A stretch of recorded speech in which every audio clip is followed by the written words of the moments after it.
صباح الخير. تخيلوا معايا البارح شفت واحد الفيديو في الانستغرام كيهضر على واحد المطعم كاين في مرابطة، كاب مرابطة، كافي كاب مرابطة. انا صراحه قليل فين كندافع على شي حاجه في المغرب، يعني انا ما عايش تمايا، ما كنعرفش الاسعار وما كنعرفش بزاف د الحوايج، ولكن راه ما يمكنش لي حتى انا غنكون قاطع من الحمير اللي تابعين التعاليق ديال الناس. فمنين دخلت الانستغرام كنشوف الناس شنو كيعلقوا على داك طار وهذاك بوراس، هذاك العروبي كما قالوا طنجة. وواحد جا من العروبيه وجا لطنجة اول مره، وصحاب ليه البغرير هي اللي كدير ليه مراته في الدار، كتجيب الطحين وديرو هكذا وتقلبو وتعطيه له متقوب تعطيه ياكل المتقوب. لا، هذاك ماشي هو البغرير اللي طلبتي. انت طلبتي 4 ديال البغريرات ب 118 درهم، الا قسمناهم على 4 كتجي كل بغريره تقريبا ب 30 درهم. والبغريره الناس دابا كيسمعوا البغرير ب 30 درهم تيقولوا واو غالي بزاف، ولكن راه مشفتوش التصويره ديال البغرير كي دايره.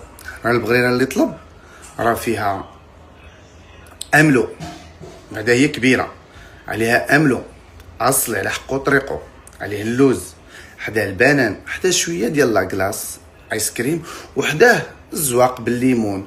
هذه ابار من غير المنظر، طبيعه، الفيو. هذيك الكافي كامله متكامله، فيها الباركين، فيها العاب والملاهي ديال الاطفال الصغار، فيها مقهى، فيها مطعم، فيها طبيعه، فيها كل شيء. يعني انا غير هذيك الشوفه، هذيك البغريره نخلص غير على وحده. نتوما اللي 30 درهم جاتكم غاليه ولا ما كاملاش، انا على بغريره وحده غير داك المنظر وديك الخدمات اللي مقدمين ليا انا مستعد نخلص على بغريره وحده 200 درهم ونقول رخيصه.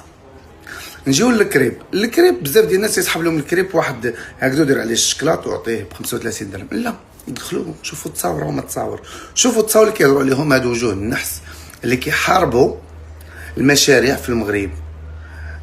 شوفوا هادشي راه ما يمكنش. شو انا صراحه ضرني خاطري قلت شفت التعاليق ديال القطيع ديال الحمير والبهائم كيفاش كيعلقوا، فقلت انا ما يمكنش لي نسكت، سورتو ملي كنشوف البهائم والحمير، لانه عندنا بزاف هاد القطع في المغرب، بزاف ديال القطع فين ما شاف شي خبر وما عندوش تاكيد كيبقى غادي معاه بحال الحمار غيتابع. صافي واحد علق سلبي كلشي غيبقى معلق سلبي، الا علق غير واحد ايجابي تلقى كلشي ايجابي. هذه هي عقليه ديال الحمير.